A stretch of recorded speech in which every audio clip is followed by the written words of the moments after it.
Hoy saludo especialmente a todos los que están conectados. Hoy día esta comisión toma más relevancia que nunca. Déjenme buscar el acta, estoy rellenando, como dicen algunos por ahí. Aquí está. Un momentito.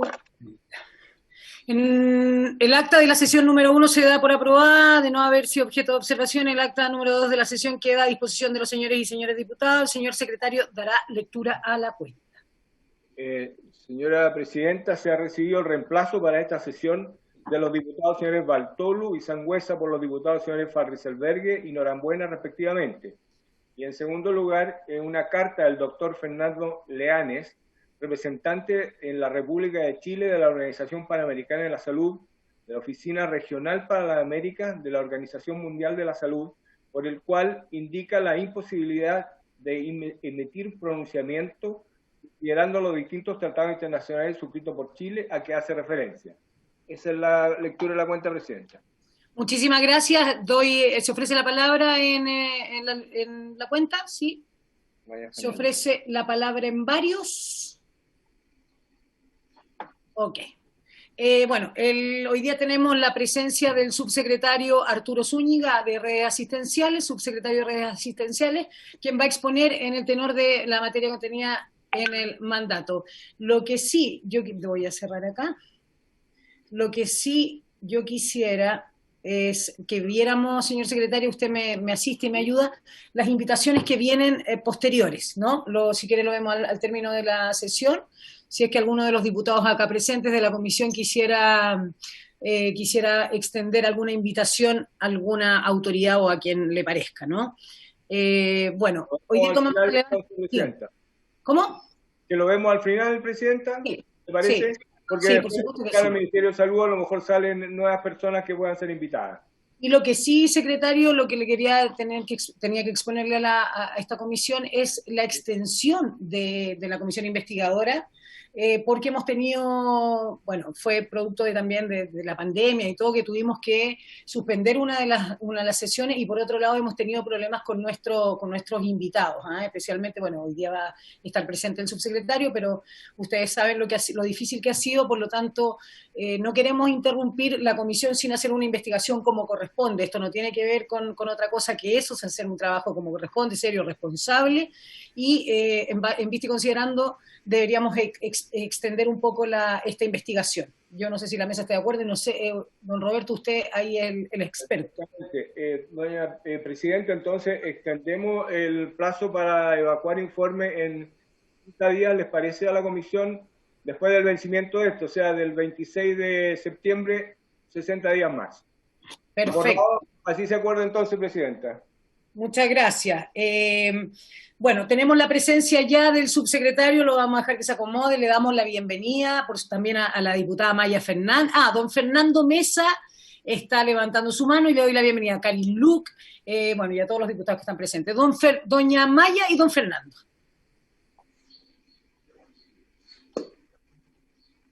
¿No pidió la palabra Maya? Don Fernando Mesa. Don Presidenta, Fernando. Buenas tardes. Buenas tardes. Buenas tardes. Buenas tardes también. Solo para excusarme, porque a esta misma hora tengo la Comisión de Medio Ambiente en la que tengo que votar la biodiversidad y es necesario la votación, por lo tanto quería excusarme, si son tan amables, por favor. Excusado está, querido diputado, con todo el cariño del mundo que usted sabe que le tengo, así que excusado está. Gracias, estimada Presidenta Marisela. Me voy a Medio Ambiente en este instante, entonces. Muchísimas gracias. Yo después lo pongo al día en lo que usted necesite. Estupendo. Ya, pues tenemos la presencia, entonces, ¿alguien más pidió la palabra? ¿Nadie más? Tenemos la presencia del subsecretario, a quien le agradecemos su tiempo. Sabemos todo lo que está hoy día, la cantidad de actividades que está teniendo producto de la pandemia y de su trabajo, por supuesto. Le agradecemos la presencia, no nos fue fácil tenerlo acá, pero es fundamental. Para la investigación de esta comisión es fundamental. Yo, de verdad, de manera personal le agradezco, pero al mismo tiempo, sabemos que tiene una extensa presentación. Las preguntas se hacen al final si nos da tiempo para hacer las preguntas. Sin embargo, todo esto también tiene que ver con el informe, con lo que pasó reciente. Por esto esta comisión toma tanta relevancia hoy día, ¿no? Por el informe, por las cifras que no coinciden, según la Contraloría General de la República, estas cifras que no coinciden de 2 informes del MinSal. Así que usted tiene la palabra, querido subsecretario, y nosotros nos ponemos atentos para después hacer las preguntas. Muchas gracias por su intermedio, diputada Santibáñez, a todos los diputados por la invitación y especialmente a usted, Presidenta, por todo el apoyo que significó para la tramitación de la ley del cáncer que se aprobó hace pocos días y obviamente con todo el apoyo de los parlamentarios fue aprobada por unanimidad, así que aprovecho de agradecer a cada uno de ustedes. Bueno, voy a comenzar la presentación que efectivamente es un poco extensa, pero voy a tratar de... me sale que me tiene que habilitar la función de compartir pantalla, creo. Bueno, por su intermedio, diputada Marisela Santibáñez, esta es una presentación de la Subsecretaría de Redes Asistenciales, ¿ya? Y hago esa aclaración porque obviamente los temas que me competen son los que se profundizan en esta presentación y obviamente dispuesto a contestar al final de la presentación o en caso que sea necesario, si ustedes lo consideran, poder interrumpirme y yo ir respondiendo. Bueno, este plan de coronavirus de redes asistenciales inició su preparación en enero. Yo recuerdo perfectamente que incluso con el Colegio Médico tuvimos reuniones con distintos alcaldes, con las asociaciones de los alcaldes, incluso con las Fuerzas Armadas para ir preparando la red asistencial de la cual todos son partícipes hoy día a través de la red integrada COVID-19, porque la probabilidad de que esto se transformara en pandemia era una probabilidad desconocida, pero que obviamente, dada la gravedad de la situación, ameritaba que esta preparación se hiciera con el tiempo y dedicación adecuada. Lo principal de esta preparación, como lo dice ahí, es la de los funcionarios de salud. Ellos fueron el eje fundamental de nuestro plan de coronavirus. ¿Y por qué? Porque sabíamos que nuestra única limitante que teníamos para poder atender a la población sería nuestra cantidad de enfermeras, nuestra cantidad de técnicos de enfermería, nuestra cantidad de kinesiólogos que tuviésemos en el país, dado que sabíamos lo que había ocurrido en el año 2009, en donde había una gran cantidad de consultas que se hicieron a propósito de esa pandemia. Obviamente esta pandemia, con lo que ya ha demostrado, es una pandemia de mucho mayor tamaño. Y es por eso que nos preparamos. O sea, ¿qué fue lo que primero hicimos? Fue hacer simulacros. Ahí ustedes pueden ver algunas fotografías de los simulacros que se hicieron en tiempos, en febrero estoy recordando, en que muchos estaban de vacaciones, muchos estaban en la playa, muchos estaban con su familia. Los trabajadores de la salud se están capacitando, haciendo estos simulacros con mucho calor en febrero en nuestro país, ocupando todos estos elementos de protección personal. ¿Por qué? Porque había que prepararse. Y en base a eso, nosotros, dentro de lo que es los funcionarios de salud, tenemos una cultura acerca de las simulaciones que se hacen, de los ensayos que se hacen para poder atender con la mayor seguridad posible a nuestros pacientes. Pero esa seguridad no se logra, obviamente, de la nada. Esa seguridad se logra también protegiendo a nuestros trabajadores de la salud. Es por eso que el día 5 o 6 de febrero, se emite la primera orden de compra por más de 30 millones de elementos de protección personal. Sabíamos, de acuerdo a lo informado por la Organización Mundial de la Salud, que los funcionarios de la salud tenían una gran cantidad o mayor probabilidad de contagio que la población normal, precisamente por estar expuestos al tratamiento clínico de estos pacientes. Por lo tanto, sumado a los simulacros, teníamos que lograr abastecernos de una forma importante, con el objetivo de que no ocurra lo que está ocurriendo en otros países que no pudieron abastecerse suficientemente bien con mascarillas, con escudos faciales, con guantes, con batas, pecheras, etcétera. Hoy día, y quiero reconocerlo, acá ese gran trabajo de compra lo ha hecho la Central Nacional de Abastecimiento. Nosotros mandatamos a la central, a la CENABAS, y ellos son los que han buscado la forma en cómo abastecer a toda la red integrada COVID-19 de nuestro país. Y eso quiero destacarlo porque no es un trabajo fácil. Ir a competir con países grandes, estamos hablando de Brasil, estamos hablando de Estados Unidos, y lograr comprar estos elementos en situaciones bastante difíciles del mercado, valora aún más el trabajo que hace la Central Nacional de Abastecimiento de acumular la demanda de cada uno de los consultorios y hospitales de nuestro país, y con ese objetivo lograr ganarle a hospitales tan grandes de Brasil, de Estados Unidos o de Europa. Y eso quiero reconocerlo aquí públicamente por su intermedio, señora Presidenta. Además, ¿Presidenta? ¿Perdón? Sí, Presidenta. Sí. ¿Se me da la palabra la Presidenta? Tiene la palabra, diputado. Gracias, Presidenta. Sí, dar la bienvenida al subsecretario. Disculpe que lo interrumpe. Yo en honor al tiempo y también de la experiencia de comisiones donde en verdad se nos va el tiempo muy rápido, yo quería solicitarle a través suyo, Presidenta, si podemos ir al objeto de esta comisión investigadora que tiene que ver con el registro de las defunciones, porque son datos muy relevantes. Yo por estar en la Comisión de Salud los manejo, hemos estado con el subsecretario antes, pero se nos va a ir el tiempo y vi al comienzo que eran 30 láminas. Entonces, pedir al subsecretario a través suyo que ojalá podamos ir lo más rápido a el objeto de esta comisión investigadora que tiene que ver con el mecanismo de registro de las defunciones. Eso, Presidenta. Muchas gracias, diputado Miguel Crispi. Se agradece el comentario. Y lo más rápido posible. Sí, y además el subsecretario lo dijo al comienzo también que podíamos interrumpirlo en caso de, así que le pedimos esa celeridad o esa agilidad para poder hacer las preguntas posteriores respecto de los fallecidos. Muchas gracias. Bueno, y en cuanto a lo que es la contratación del personal de salud, sabíamos que había un personal de salud de grupo riesgo, es decir, enfermos crónicos, personas mayores de 60, 65 años, embarazadas, y también sabíamos que necesitábamos un mayor número de personal para poder complejizar las camas, estas camas que pasan de ser medias, camas básicas, a camas de intensivo, intermedio, además de la apertura de más de 4.000 camas a propósito del adelantamiento de 5 hospitales, la compra de 5 hospitales modulares y la instalación del centro hospitalario Huachurá. Eso significó más de 12.000 personas que hemos contratado y ayudados también por el programa Yo Sirvo a Mi País, que nos ayudó a conseguir un número importante de personas. Estas capacitaciones, nosotros si bien tenemos dentro de la formación de los funcionarios de la salud el programa de infecciones intrahospitalarias, a propósito de la gran contagiosidad que presentaba esta cepa de coronavirus, es que se reforzó eso a través de distintos instrumentos, sea telecapacitación, sea capacitaciones presenciales dentro de los hospitales, y de esa forma también reducir la probabilidad de contagio dentro de nuestro personal.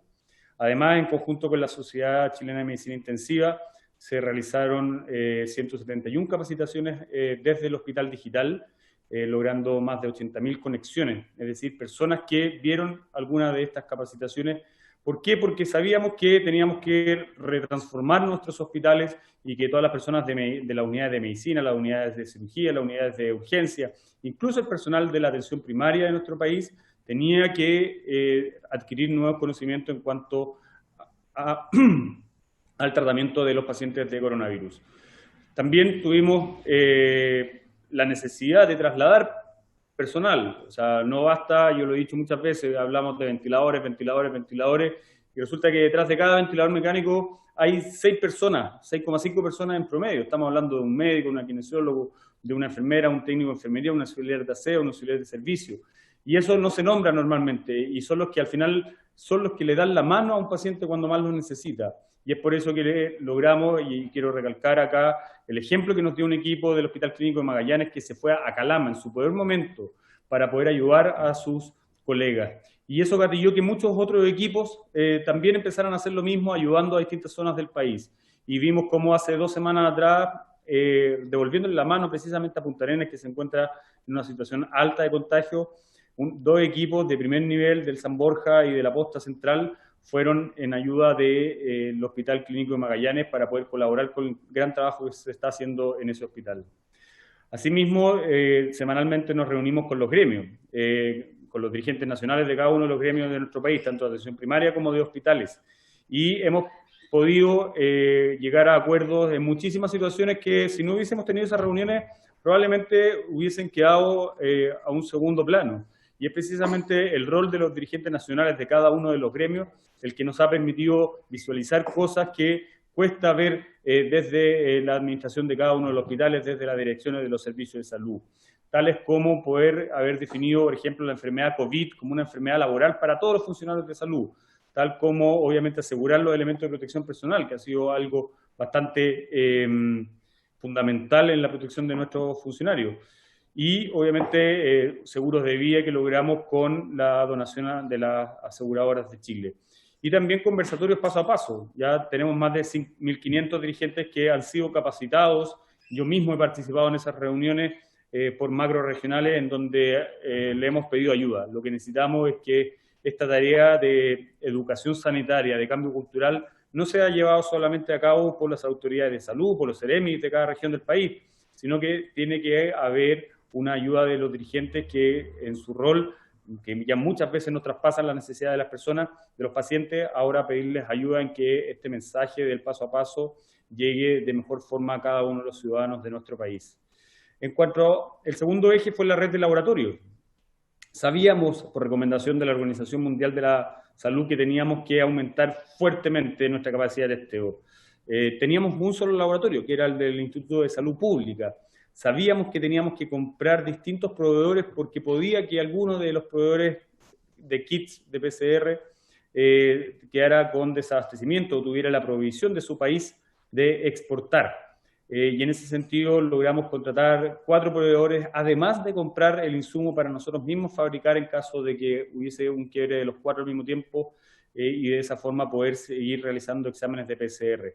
Tenemos una capacidad de 40.000 exámenes diarias de exámenes de PCR, llevamos 2,6 millones de exámenes desde que comenzó esta pandemia y eso nos sitúa en uno de los países que más ha testeado. Esto en conjunto también con el Ministerio de Ciencias, que nos ha ayudado a que los laboratorios de universidades se transformen a laboratorios clínicos, y lo mismo con algunas empresas de alimentos como la de salmones, la vitivinícola, eso no hay alimento, pero también nos ha ayudado, también de carnes, también nos ha ayudado a procesar más exámenes de PCR. Y el tercer eje era la complejización y aumento de camas. Ya como lo mencioné anteriormente, nosotros necesitamos una mayor cantidad de camas, establecimos 4.000 camas nuevas y obviamente también aumentar la complejidad de estas. Nosotros teníamos inicialmente 640 camas de unidades de cuidado intensivo en nuestro servicio público y llegamos a una dotación final de la red integrada de 4.248. Y eso ha permitido que podamos atender a los pacientes más graves de nuestro país en distintas regiones. O sea, todos los hospitales han crecido mucho y quiero decir algunos ejemplos para decir que esto ha ocurrido en todo el país. O sea, el hospital de Iquique pasó de 8 a más de 40 camas, la posta central de 20 a más de 110 camas, el hospital de Punta Arenas de 8 a 32 camas. Estamos hablando de algo que todos los hospitales del país han triplicado o cuadriplicado la cantidad de camas. Además, para darle un mayor número de camas a nuestra red, se anticipó la puesta en marcha de estos 5 hospitales, que son el Hospital de Ovalle, en la región de Coquimbo, de Angol, en la Araucanía, para Las Casas, también Araucanía, Félix Bulnes, en la metropolitana, y el Gustavo Frique, en la región de Valparaíso. Con esto agregamos casi 1.800 camas adicionales. 500 camas que se hicieron a través de la compra de hospitales modulares que están completamente instalados. Hay 2 en la región metropolitana, uno en la región de Valparaíso, otro en la región del Biobío y otro en la región de Coquimbo. Además, se instaló en el centro hospitalario de Huechuraba un verdadero hospital. Lo que era una bodega se llegó a transformar en un hospital donde se le salvó la vida a más de 700 personas. Y ese es un trabajo que se está documentando con el objetivo de que quede como material para que en un futuro, ya sea por terremoto o por otro tipo de catástrofe como lo fue esta pandemia, podamos tener esa experiencia que ha sido notable en cuanto a en solamente 30 días dar la misma cantidad de camas que podría entregar el Hospital La Florida o el Hospital de Maipú. Además, dentro de los mismos hospitales se habilitaron 300 camas adicionales y, como decía, la cantidad de camas ventiladas, es decir, sumando las que tienen un ventilador mecánico a todas las camas que contaban con un equipo de oxigenoterapia de alto flujo o un helmet de oxigenación, logramos llegar a la cifra de 5.323 camas ahora en septiembre de este año. La complejización que como ahí se ha ido mostrando, llegamos, y lo mencioné anteriormente, camas UCI con 3.100 camas habilitadas, y en la medida que esto quede como un legado para toda nuestra red de hospitales del país, ¿A qué me refiero con esto? A que todos los ventiladores mecánicos están dentro de los hospitales. Todos los hospitales lograron triplicar, como dije antes, su capacidad de cama ventilatoria, y eso va a permitir que, ojalá que no ocurra, pero en una futura pandemia podamos responder de forma adecuada en las mismas campañas de invierno que todos los meses de mayo, junio, julio nos cuestan tanto. Todos estos hospitales puedan habilitar un mayor número de camas para atender a nuestros pacientes.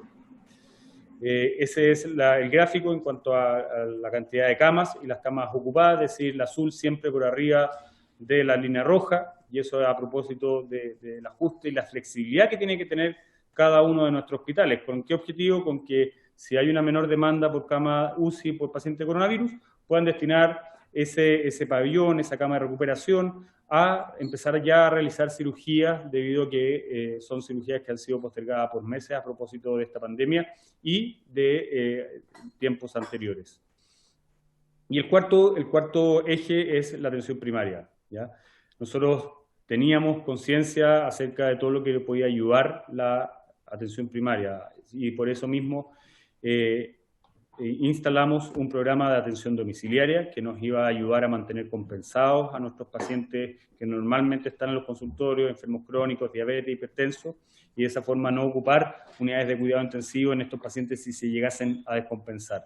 Asimismo, sabíamos que los pacientes con menor gravedad, severidad, podían ser hospitalizados desde la atención primaria en sus domicilios, con una visita diaria de médico, enfermera, kinesiólogo, y de esa forma descongestionar hospitales que preveíamos que podían estar bastante demandados a propósito de esta pandemia. En cuanto a la apertura anticipada, logramos anticipar 16 establecimientos de salud, sea SAR, sea CECOF, sea CEFAM, y todos poniéndose a disposición de esta pandemia. O sea, cada uno de ellos, sobre todo los que son servicios de urgencia, colaboraron en la atención anticipada, que ayuda mucho al pronóstico de la enfermedad, y de esa forma poder llevar a cabo un trabajo en conjunto con los alcaldes. Nos reunimos, como partí diciendo, nos reunimos desde muy temprano con cada uno de los representantes de las 3 asociaciones de alcaldes para contarles acerca del diseño en lo que respecta a la atención primaria de este plan de coronavirus. Y de esa forma logramos llevarlo a cabo bastante bien en lo que es el tema de atención de urgencia, visita domiciliaria y atención domiciliaria. En cuanto a la coordinación, ustedes lo han visto, hemos tenido que derivar pacientes desde cualquier región del país, incluso cruzando el país completo, como fue el caso desde Calama a Osorno, desde Magallanes hacia Santiago, y en ese sentido siempre teniendo una cama disponible, sobre todo de cuidados intensivos. A la fecha llevamos más de 7.548 traslados, y eso es un aumento muy importante en cuanto a los traslados que normalmente se hacen. Y eso se hizo con una unidad de gestión centralizada de camas que fue creada en el año 2009, pero que se tuvo que reforzar a propósito de esta pandemia. Están ahí mostradas las derivaciones interregionales, es decir, desde una región a otra, destacar todo lo que ayudó la región del Biobío y la región de O'Higgins en las peores semanas de contagio en la región metropolitana, y ahora también, bueno, precisamente desde la región del Biobío se están trasladando pacientes hacia otras regiones del país, devolviéndole la mano, asimismo también desde la región de Magallanes.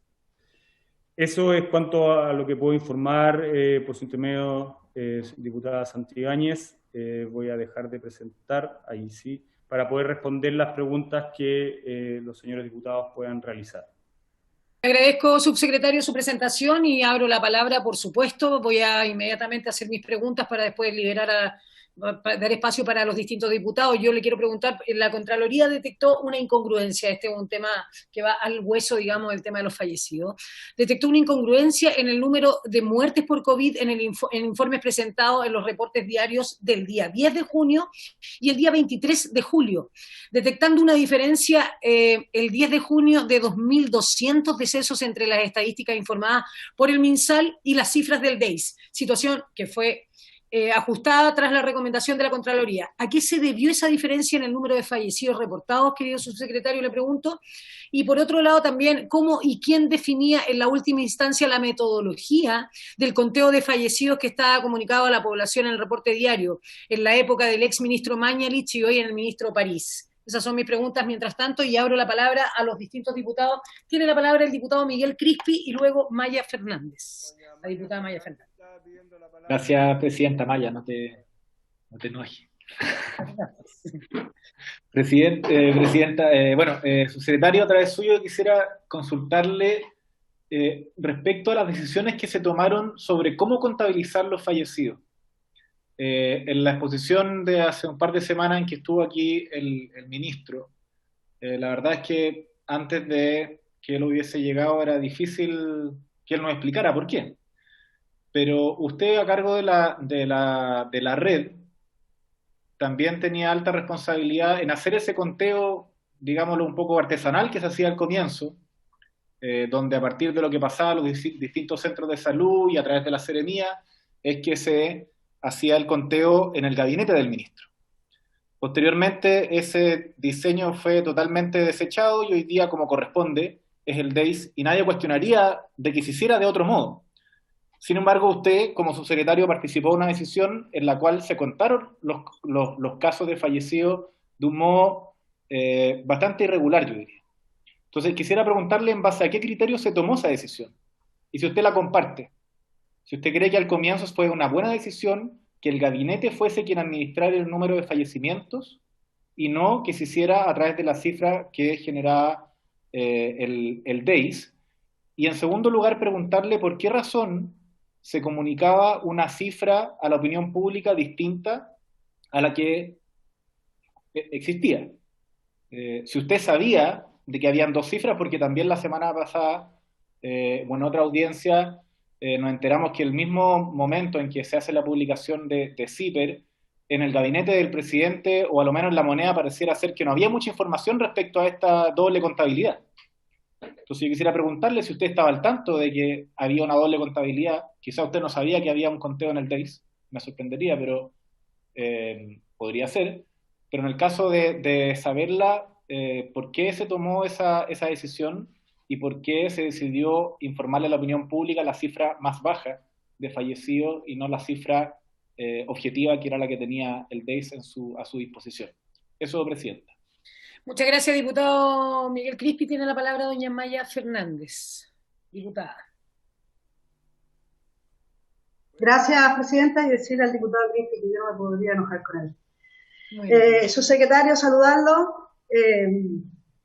Mire, yo tengo una pregunta, pero antes, dado que usted habló de los funcionarios y funcionarias de la salud, tengo tres temas previos. Quiero decirle que algunos funcionarios y funcionarias de la salud, a pesar de tener patologías secundarias, tuvieron que ir a trabajar, si no, no se les garantizaba. Ocurrió en el Hospital Salvador, por lo demás. Y también, bueno, hace poco salió en el Ministerio Interior, salió publicado, se le daría una bonificación, aprobaría una bonificación, un aumento de sueldo a carabineros por el servicio extraordinario en pandemia. Me gustaría saber si algo así va a ocurrir justamente para esos funcionarios y funcionarias de la salud de quien usted ha hablado. Porque si hay alguien que han tenido turnos extensos, se la han jugado, yo no quiero mirar en menos a nadie, pero los funcionarios y funcionarias de la salud creo que se merecen de verdad una gratificación. Me gustaría saber si va a ocurrir lo mismo. Y lo otro también de la suspensión de presupuesto. De hecho, había una declaración del Colegio Médico Santiago a propósito del presupuesto asignado a los servicios de salud para contratar equipos de salud en apoyo justamente a quienes están ya hoy trabajando. Entonces, si queremos obviamente apoyar a los funcionarios y funcionarias de la salud, no puede ser reduciendo presupuestos, sino, y eso a mí me preocuparía si es que ocurriera. Y yendo al tema que nos convoca en profundidad, usted, subsecretario, el 25 de junio en la radio Bio Bio de este año señaló que las decisiones para enfrentar la pandemia las ha tomado para bien o para mal el presidente de la República. Entonces, en base a eso, a mí me gustaría consultarle. La decisión de dar las cifras diarias aplicando una metodología y criterios distintos a los del DEIS y que son nada más y nada menos que los que son fijados, los criterios fijados por la OMS, fue el presidente de la República. Esa es mi primera pregunta.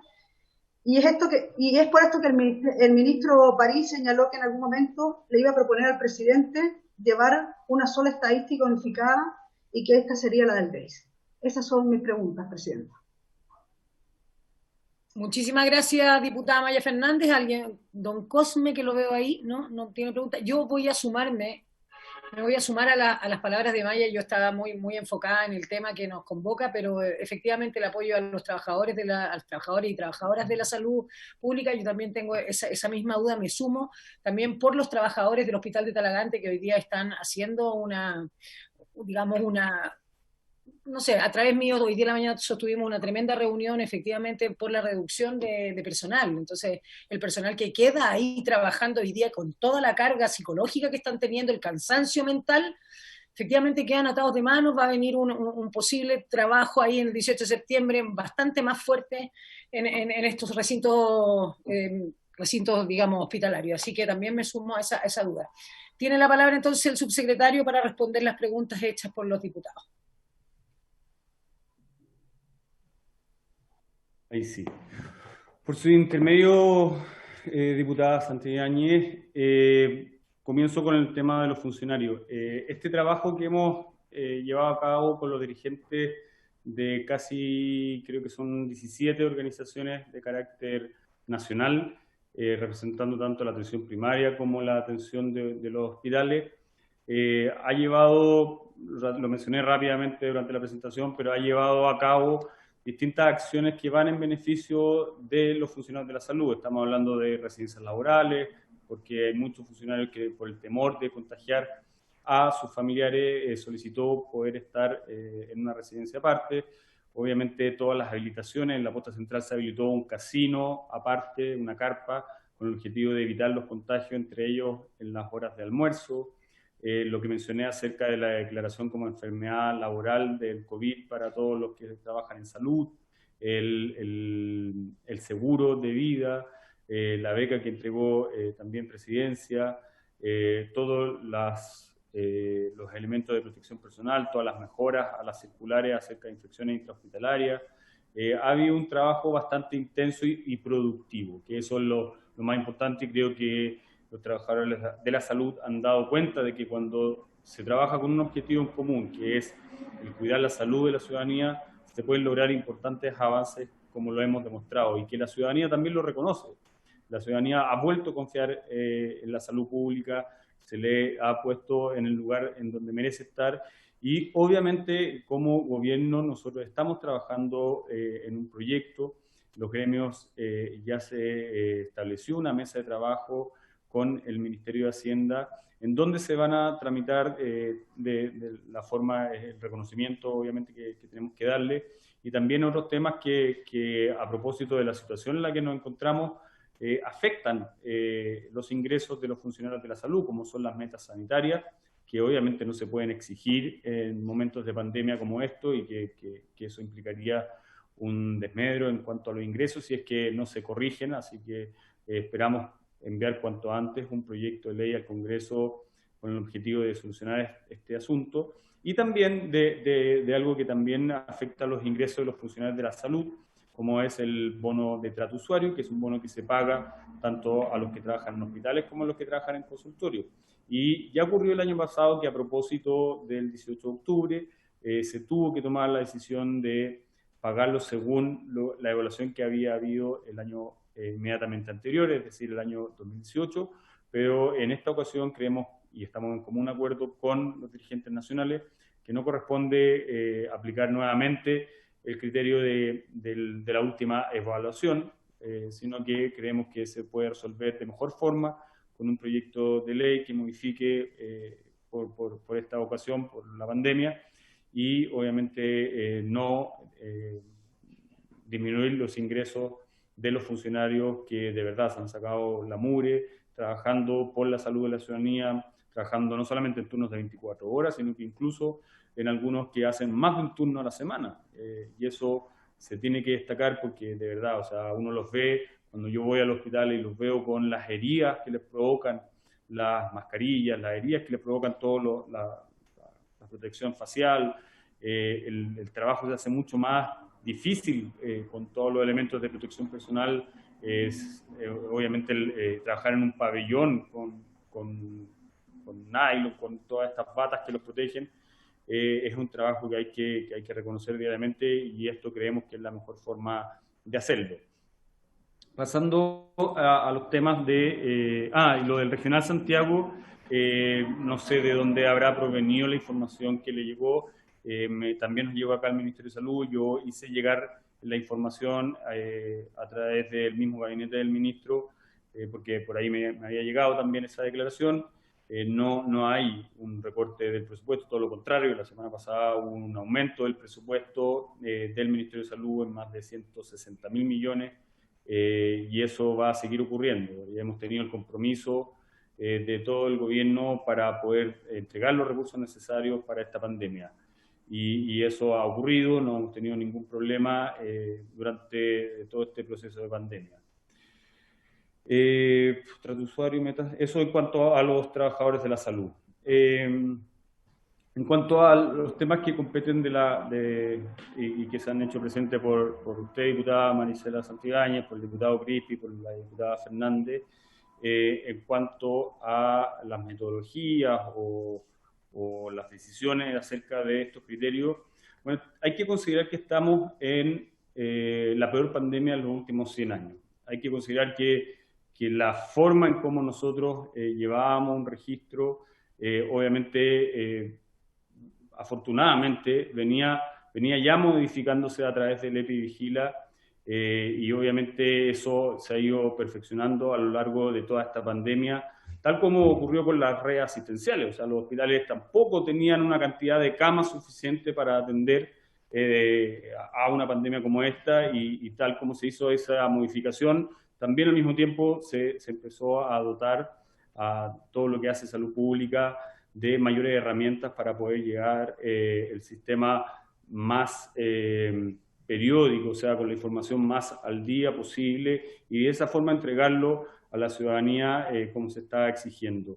Eso no es casualidad, o sea, ya que hayamos tenido un sistema como el que tenemos, es a propósito de un trabajo que se había hecho durante el año pasado. Eso ayudó muchísimo a que todas estas mejoras que se le fueron haciendo a un sistema de EpiVigila, por ejemplo, que se pudiese incorporar dentro de cada caso notificado el contacto estrecho, y de esa forma llevar un mejor registro de todo este proceso de trazabilidad, que ha sido, y lo ha dicho la Organización Mundial de la Salud, no solamente nosotros, la clave como para poder contener o poder bajar la cantidad de contagio. Me refiero a la estrategia de testeo, trazabilidad, aislamiento. Ya eso es un trabajo que se ha hecho con la atención primaria muy intensamente. Hemos tenido muy buenos resultados en algunas comunas, en otras tenemos que apoyarlos para aumentar nuestros niveles de trazabilidad, de contactabilidad, pero este es un tema de ir aprendiendo. O sea, estamos frente a la peor pandemia, como dije recién, una pandemia muy cruel. Por lo tanto, obviamente uno, desde mi punto de vista, por ejemplo, en redes asistenciales, yo reconozco que podemos haber tenido errores, pero lo importante es que los hemos ido corrigiendo rápidamente, y de esa forma lograr atender a la población en nuestros hospitales, en nuestros consultorios, porque al final nadie puede decir que tenía la varita mágica de decir cómo se iba a desarrollar esta pandemia. Hay que recordar que la información que se tenía en un comienzo era muy, muy escasa. Y en la medida que fue expandiéndose a otros países, sobre todo en Europa, empezamos a tener mayor información y pudimos ir adaptando todas nuestras estrategias. Yo hablo por el tema por ejemplo, de los exámenes de PCR. O sea, nosotros en un principio... ¿Presidenta? Dígame, diputado. Sí, no, yo de verdad, si no es por molestar al subsecretario, pero necesitamos entender las razones, porque podemos ver rápidamente al testeo y a la política sanitaria para enfrentar la pandemia, y lo que necesitamos es que nos pueda responder las preguntas que tienen relación con las decisiones que se tomaron, para quizás entenderlas mejor, porque como usted dice, se aprendió en la marcha, y nosotros necesitamos entender por qué se partió con una... Bueno, o sea, la pregunta que yo le hice, hay otras preguntas, pero que ojalá nos ayude a comprender mejor esas decisiones, que es el objeto de esta comisión investigadora, entendiendo y no poniendo en duda ni un minuto lo difícil que esto tuvo que haber sido y que sigue siendo, y que errar es parte de la vida y también del ejercicio de lo público. El tema es si se tomaron las mejores decisiones posibles, y por eso es que en el tema del fallecimiento yo le vuelvo a preguntar por qué en su momento se decidió hacer un conteo de fallecimiento desde el gabinete y a través de la red y las seremías, y no a partir de los instrumentos que ya existían y que ya estaban validados por la comunidad sanitaria, como por ejemplo Epivigila, que usted lo señalaba, o el DEIS. Muchas gracias, diputado Crispi. Yo también me quiero sumar a eso, puesto que nosotros tuvimos acá al periodista que hizo el informe CIPER, donde decía que efectivamente quizás por alentar una mejor visión de lo que venía, se dijeron cifras que no eran las correctas, digamos, o que tenía esta incongruencia. Yo también me sumo a lo que dice el diputado Crispi y preguntarle efectivamente, usted perteneció al gabinete del ministro Mañalich y cuánta responsabilidad asumen como tal en esta incongruencia específica que se refiere la Contraloría General de la República. Subsecretario, tiene la palabra. Hacer una precisión, yo no sé si se ha presentado anteriormente en esta comisión, ¿ya? Pero la estructura del Ministerio de Salud es de un ministro, un gabinete, y de dos subsecretarías, ¿ya? De la Subsecretaría de Redes Asistenciales, que está a cargo de la gestión de la red, de los hospitales, a través de los alcaldes, de los consultores de salud, y obviamente de coordinar cada uno de los servicios de salud que tienen patrimonio propio, igual que cada uno de los 65 hospitales autogestionados. Y por otro lado está la Subsecretaría de Salud Pública, que es quien, a través de la DIPOL y la DIPLAS, que son dos de sus divisiones, están y contienen también el Departamento de Epidemiología, desde donde está y se hace el recuento y toda la información acerca de los casos contagiados, ¿ya? Teniendo eso en consideración, ¿ya? Y que la información, como dije en un principio, nosotros tener un sistema habilitado para esta pandemia en consideraciones que normalmente las enfermedades de notificación obligatoria, como se determinó que sea el coronavirus, son bastante menos frecuentes que lo que ha sido esta pandemia, en donde tenemos ya más de 2,5 millones de test PCR realizados.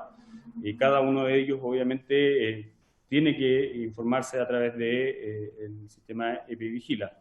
Y es por eso a lo que voy, o sea, un sistema que está acostumbrado a lo mejor a una meningitis, a otras enfermedades de notificación obligatoria, pero que, insisto, son de baja frecuencia, se tiene que ir adaptando sobre la necesidad de que va esta pandemia. Y es por eso que lo ha dicho el mismo doctor Arauz, que es el jefe de epidemiología. O sea, lo que aquí fue ocurriendo fue una evolución acerca de cómo se entrega de mejor forma la información hacia la ciudadanía. Y esa es la forma en cómo desde el DEIS se ha podido ir perfeccionando la información. O sea, hay que considerar aquí, cuando cada vez que ocurre, no solamente un fallecido, sino que el proceso que hay cuando un médico define como un caso sospechoso a una persona, inmediatamente esa persona tiene, al ser calificada, se sube a la plataforma. Esa persona se va con una indicación de un examen y el mismo profesional o la misma institución tiene que notificar a través de este sistema Epivigila una vez que está con una PCR positiva. Y todo eso, obviamente, nosotros desde el Ministerio de Salud lo hemos ido perfeccionando con el objetivo de que se entregue de la forma más fiable posible, de la forma más rápida posible, de la forma más transparente posible.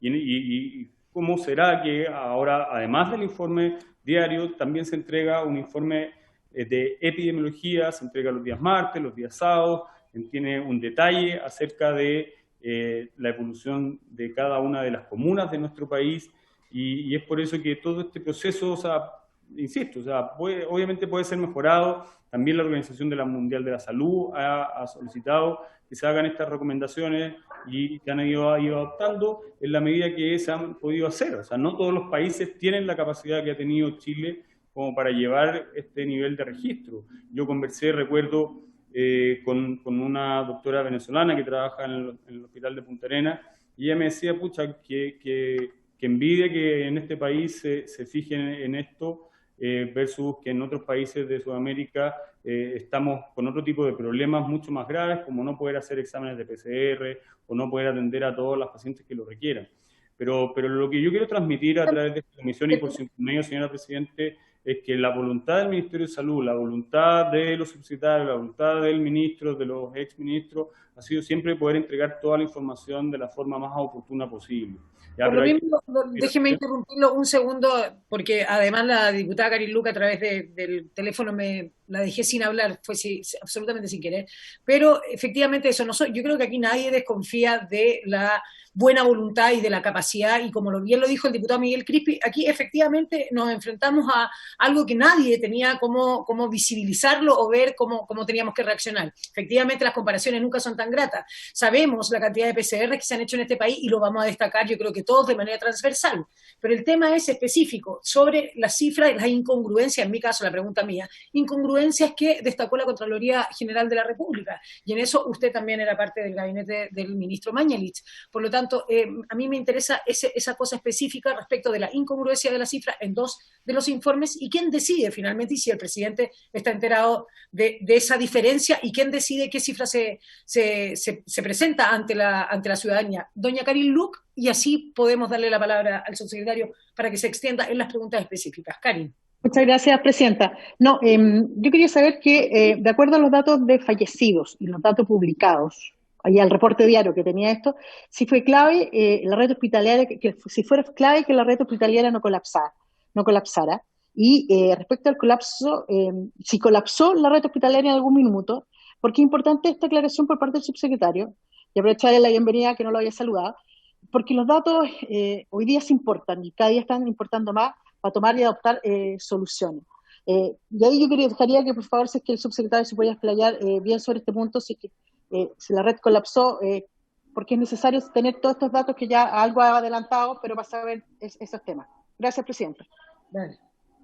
Tiene la palabra el subsecretario. Bueno, primero saludar también a la diputada Karin Luca a través de su intermedio, diputada Santibáñez. A ver, creo que el trabajo que se han hecho en los hospitales todavía no termina. Primero eso, aclararlo, y yo siempre he tratado que el mensaje sea que, independiente de la cantidad de ventiladores, independiente de cómo nos ha ido hasta el momento, nosotros tenemos que mantenernos alerta. Este virus sigue estando presente en todas las regiones de nuestro país, sigue aumentando en algunas ciudades como en Punta Arenas, como en Concepción, y es por eso que el llamado a la ciudadanía es que todos tenemos que mantener las medidas más eficientes, que no lo decimos solamente nosotros, sino que también lo ha dicho la Organización Mundial de la Salud, que es el uso permanente de mascarillas, lavado frecuente de manos y el distanciamiento físico. Y en ese sentido, hacerlo también por los funcionarios, o sea, los funcionarios de verdad, o sea, están sobreexigidos, y tuvieron 7 meses sin poder tomarse vacaciones algunas, porque no sabíamos cómo se iba a comportar exactamente este virus.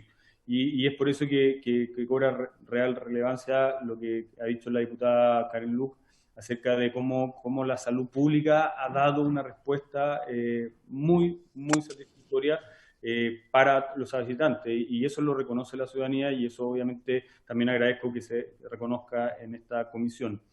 En relación, voy a insistir nuevamente, perdone diputada Santibáñez, pero para que quede muy claro, el gabinete del ministro no lo componen los subsecretarios, ya eso es distinto, ya, entonces no es que... disculpe el error, sí, lo entendí. Sí, para tener esa información, para que quede bien claro en eso y no se preste porque no quiera responder algo que compete a lo mejor al gabinete.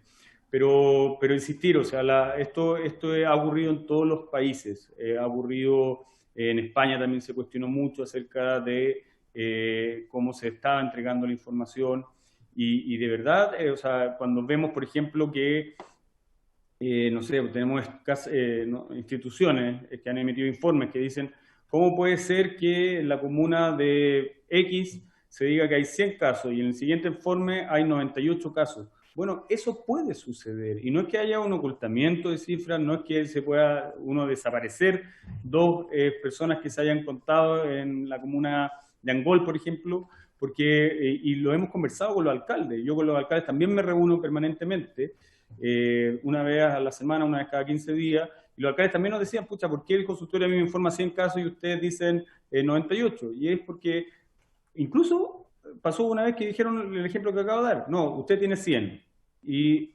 al informe siguiente, no, ¿sabe qué, alcalde, usted tiene 98?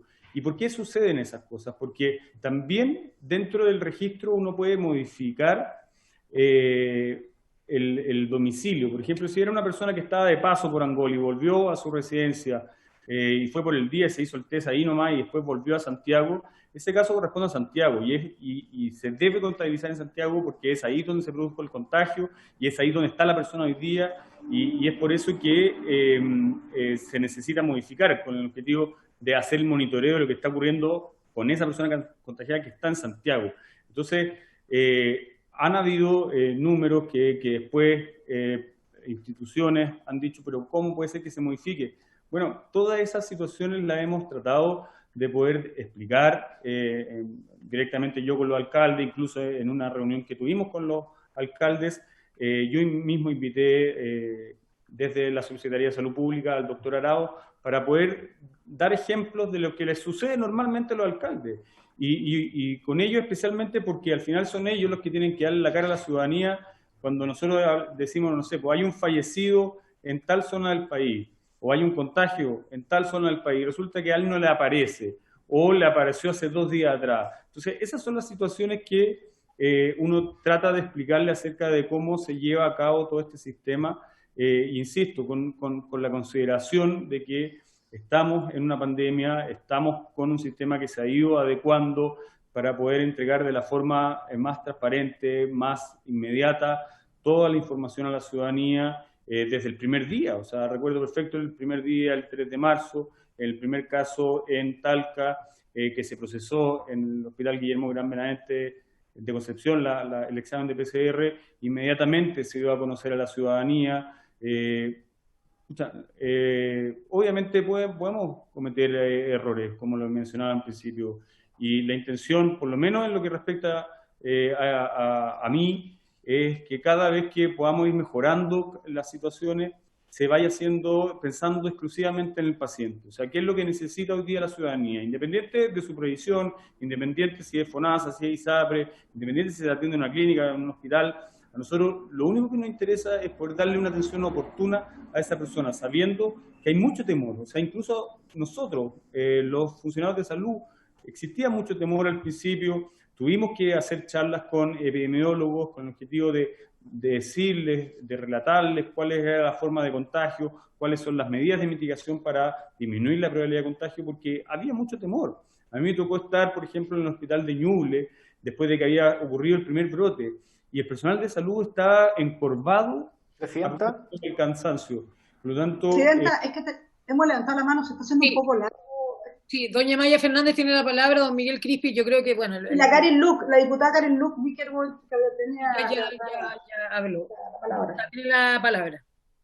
Sí, mire, su secretario, yo entiendo que puedo escuchar la explicación que usted nos está dando, la historia que nos está haciendo, siendo que sabemos que hubo diferencia tanto con el colegio médico, incluso con el colegio epidemiólogo, pero no sé si este es el momento para debatir sobre eso, pero yo le hice una pregunta más concreta.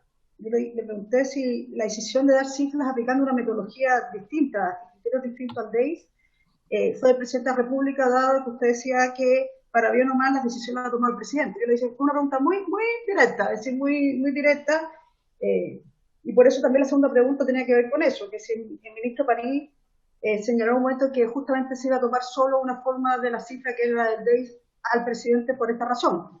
Entonces, yo lo he escuchado con atención, pero también necesito que me responda. Pedimos que se vaya específicamente a la respuesta. Yo también le agradezco, diputada Maya Fernández, le cambio la pregunta para no...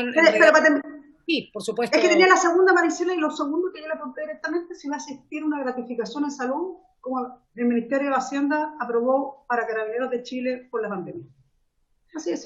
Pregunta muy específica. Y yo también, se les dieron 20 días de la Contraloría para las observaciones. Yo no sé si las habrán respondido, y de responderlas, si nos pudiera comentar acá. Miguel Crispi, ¿quería decir algo más?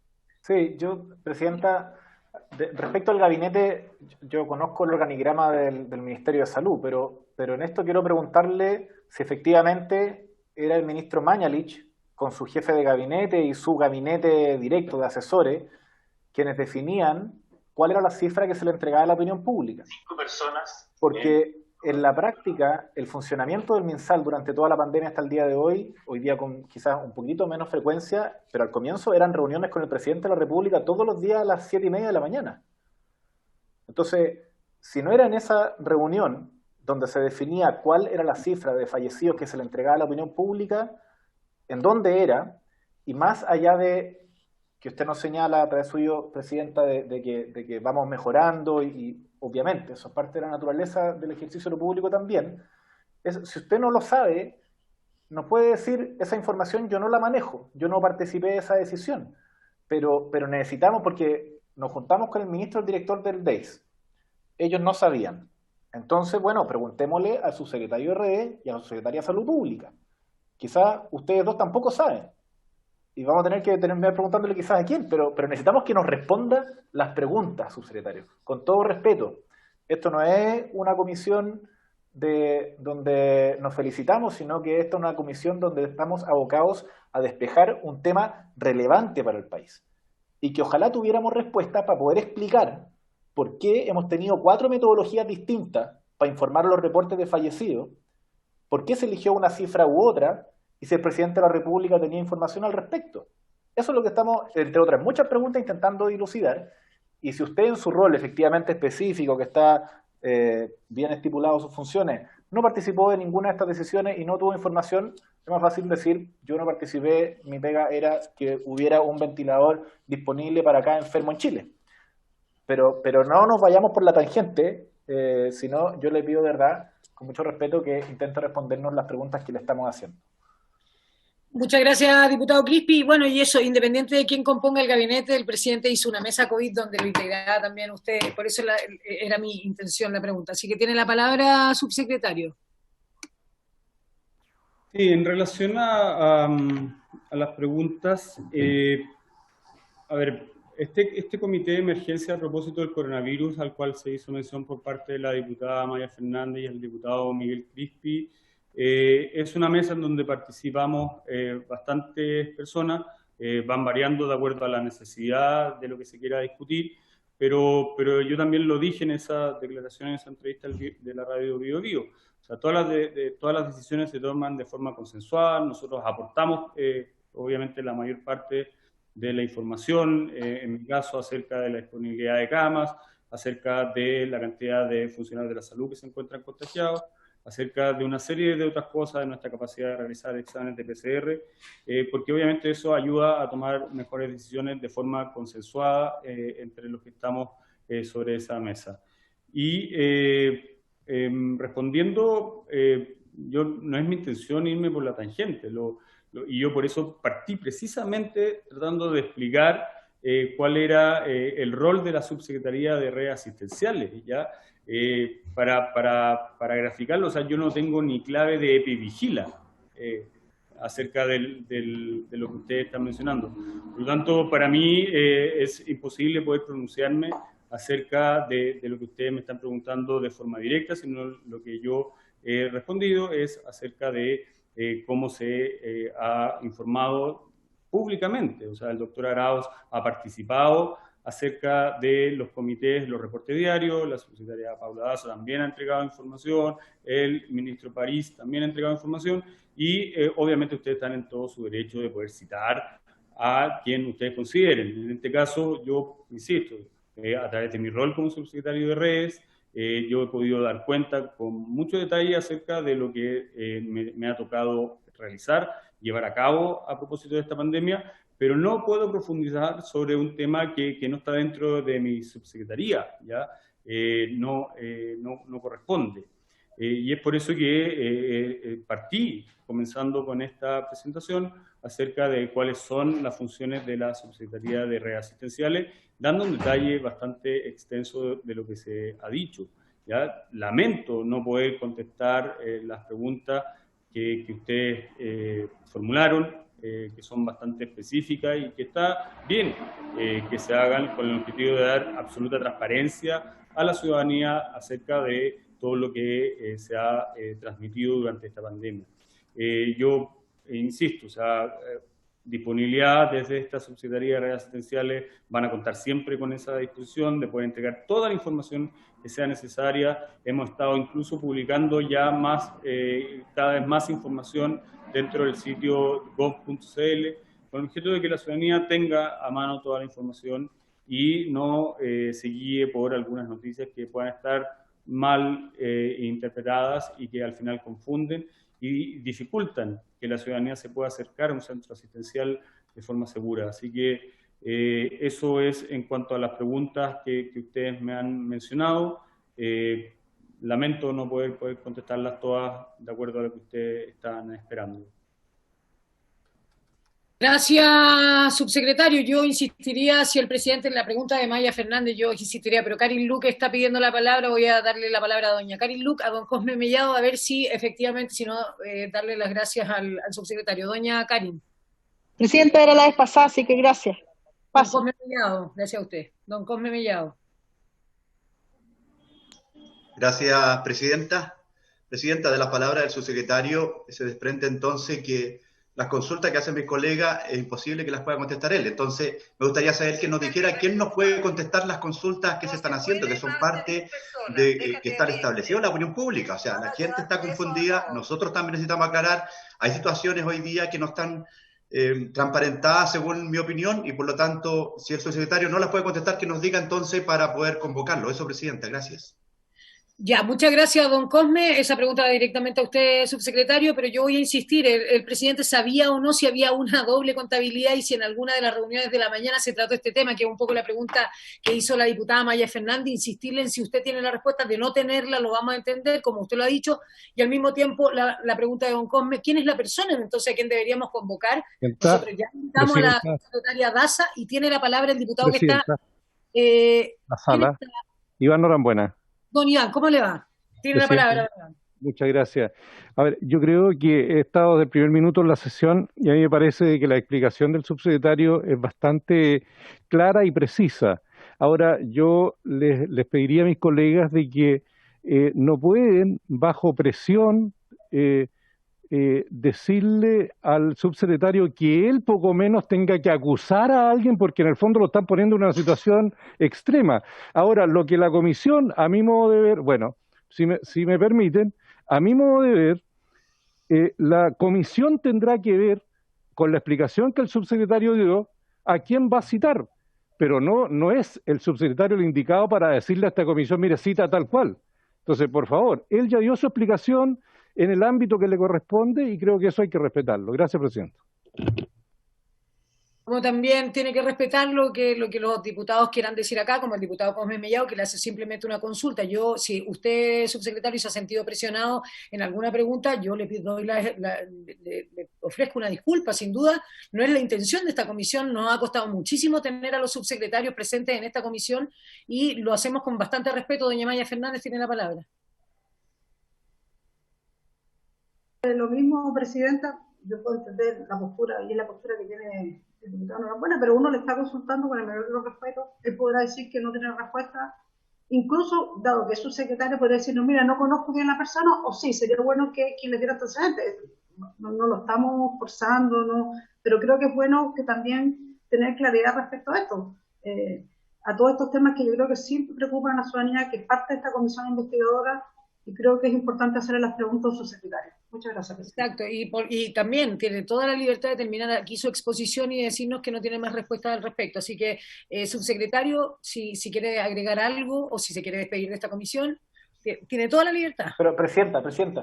Don Miguel Crispi. Solo reforzar su pregunta, porque el subsecretario sí participó de diversas reuniones en el comité de crisis, y si es que recuerda que se haya discutido este tema, de que efectivamente habían distintas fuentes de codificación o de conteo de fallecimiento y que efectivamente se estaba optando por una y por otra y que después en base a distintas sugerencias se cambió esa metodología. Pero si es que en el momento previo a que el ministro Mañalich renunciara, si es que esto fue, usted recuerda, parte de alguna de las conversaciones que se tuviera en ese grupo donde estaba el presidente y también otros ministros y autoridades de gobierno. Muchas gracias, Miguel Crispi. Tiene la palabra el subsecretario. En relación a lo que plantea el diputado Mellado, no me parece que sea yo el que deba definir quién es la persona que puede resolver las dudas que tenga esta comisión investigadora. O sea, desconozco hacia dónde van dirigidas las preguntas y por eso también desconozco quién podría ser la persona que podría responder de mejor forma en el Ministerio de Salud, todas estas preguntas en relación a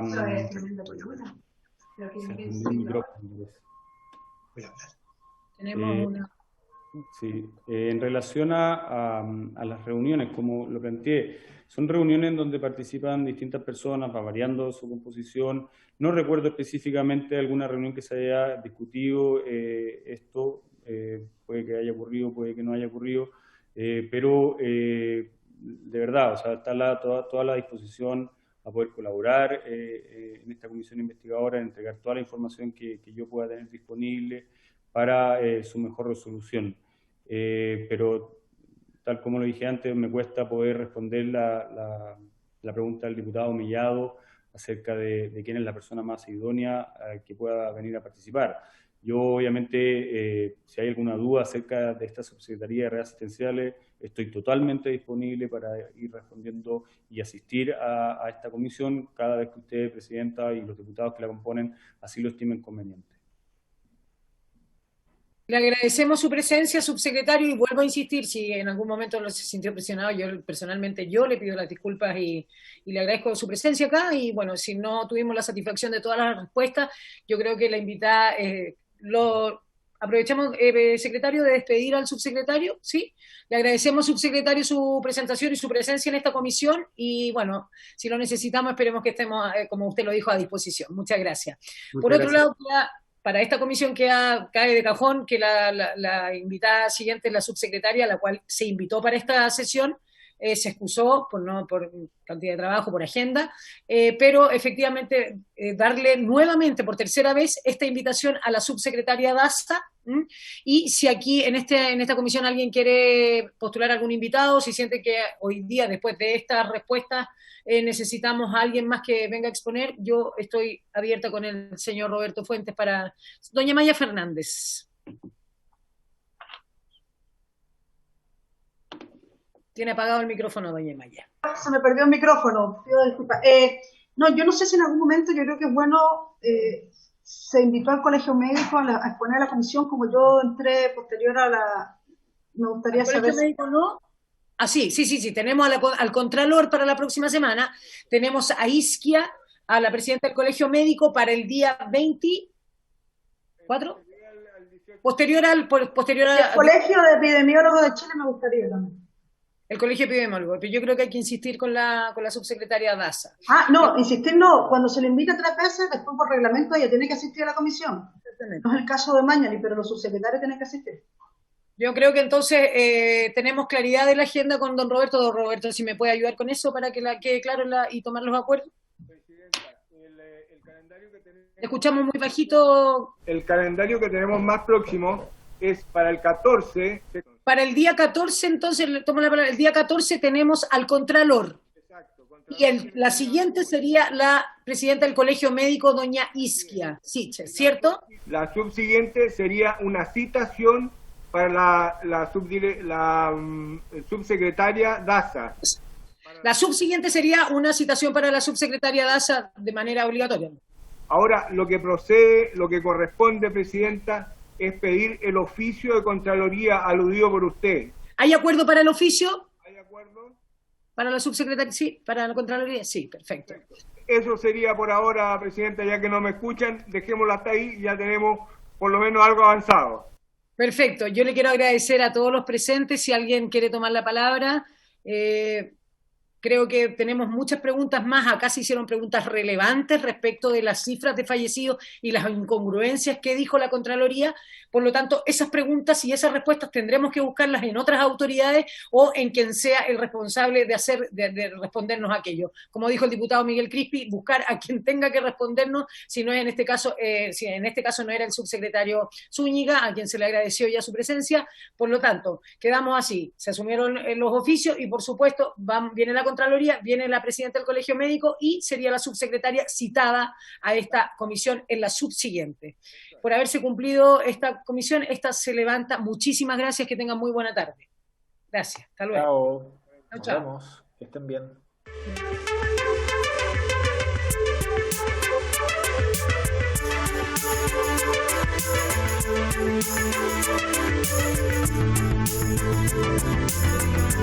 Chao.